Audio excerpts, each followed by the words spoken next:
specifically in the run game, where did you see them most effective in this game? Well, Jay, they just control the game, within the trenches. When you talk about running the football, that was their calling card tonight. We saw that generate some production a week ago against the Minnesota Vikings, led by DeAndre Swift. Clearly, he is the featured guy for their offense in regards to running the football. Once again, he took control of that title again tonight. The Buccaneers, a defense that usually they usually been known to be a pretty stout defense against opposing offenses rushing attack. They had no answer for DeAndre Swift. I mean, he had a field day, and kudos to the entire offensive line unit as well, led by Kelsey and Lane Johnson and the crew. They did a phenomenal job in making things easy for number 0. Look at these highlights. Look at some of these running lanes. You can go get some yards, some quality yards and fantasy points with those holes that he had the luxury of running through for 4 quarters. So this is something that they can build upon, because if you remember a year ago, they were a very, very quality, sound offensive running group offensively on the offensive side of things, and now having a new running back in DeAndre Swift. Remember, last year it was Miles Sanders. He's no longer there. I mean, this is something they can build upon.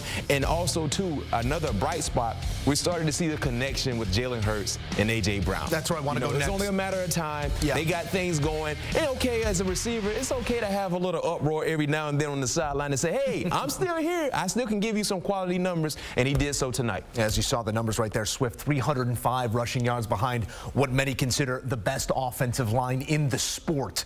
On the passing front, you said it. The connection's starting to come along, but maybe not the momentum that you want to see in that connection. There were still points where A.J. Brown could have caught one in the end zone, where Hurts could have put a ball on him in a different spot, but 9 for 131 is hard to argue with. No question. This isn't the final form of this connection. Where do you still see the points of improvement for A.J. Brown and Jalen Hurts? Well, I think that chemistry and the rhythm has been a bit off. Especially off what we saw last season. For a few reasons. Number one, they didn't participate in preseason. I think that's important. Number two, they have a new play caller. Now, granted, coach has been there for quite some time. He's the quarterback coach, but now you talk about calling plays, so it's going to take some time to establish that relationship between play caller and quarterback and the entire offense. But I'll say this, when you talk about already having the running game showing up, it's only a matter of time before the aerial attack gets in place as well. And when they do, it's going to be a very, very difficult, daunting task for any defense that's playing against them to slow them down, because they have the personnel. Jalen Hurts, quality featured franchise quarterback, no debate. A.J. Brown, quality wide receiver number 1, no debate. Smith, another wide receiver 1. And Dallas Goedert as well as a top tier like tight end. So they have the personnel. We just haven't really seen the rhythm there just yet. But I believe it will surface sooner than later. And when they do, they will be flying high. We are nitpicking here. One of the best teams in football, 25 points in this offensive exposition. 35, I believe, a week ago, 25 prior. So we're finding the points of improvement in a team that really has all the pieces that they need to get where they are trying to go. Let's talk about the defensive side of the ball for the Eagles. 174 total yards for the Buccaneers, and there were some chunk plays that this number would have been even smaller. 41 yards on the ground. The strength of the offense for the Eagles is very much the strength of their defense. It starts inside. What are you seeing from that front 7 right now? Man, they got some dominant guys in the trenches. They rotate them extremely well, so they're fresh, led by the veteran and Fletcher Cox. Jordan Davis is starting to play lower football with his pad level, which is important. And then Jalen Carter might be the most talented one on the defensive front, and he is the youngest one. So when they play the way they played tonight, it helps everyone else, because I think the bigger concerns with their defense are the second-level guys at the linebacker and, of course, dealing with some injuries in the secondary. But today, they had no issue because the front guys just dominated so much and so consistent. And if they continue to play to that level, eventually they will get healthier in the secondary. I'm not quite ready to say they can deliver the 70-plus sacks that they had a year ago, but they can still put nice, quality, sound pressure on opposing quarterbacks, and they did so tonight, made life miserable for Baker Mayfield. I mean, Jalen Carter, we saw him making plays in the backfield. The very next play, making a play, the fumble, 4 yards down the field, forcing that fumble. They are a talented bunch at all levels. I think a thought here on Tampa Bay also in order, because if you looked at this schedule preseason, and I told you 2-1, you'd say, we'll take it, assuming who the Minnesota Vikings we thought they were going to be. And this matchup here against the Eagles. They start the season 2-1 in a very wide open division. Now, I'm sure the Saints have something to say about that. Yeah. Carolina has started struggling.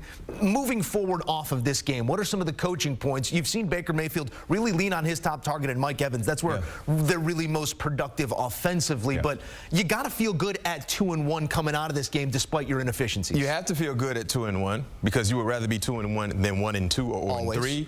And secondly, their division. Yeah. Right? The Derek Carr injury could be something to monitor moving forward. Carolina clearly seems to be going in the wrong direction. You really don't know what you got in the young quarterback in Desmond Ridder who's leading the Atlanta Falcons. So you have to like that makeup within their division. But when you talk about the entire NFC, they have to get better. Number one, they have to run the football. I mean, they haven't ran the football in a long, long time. It feels like the last time they were running the football well, you know, you either had Cadillac Williams or Warwick Dunn.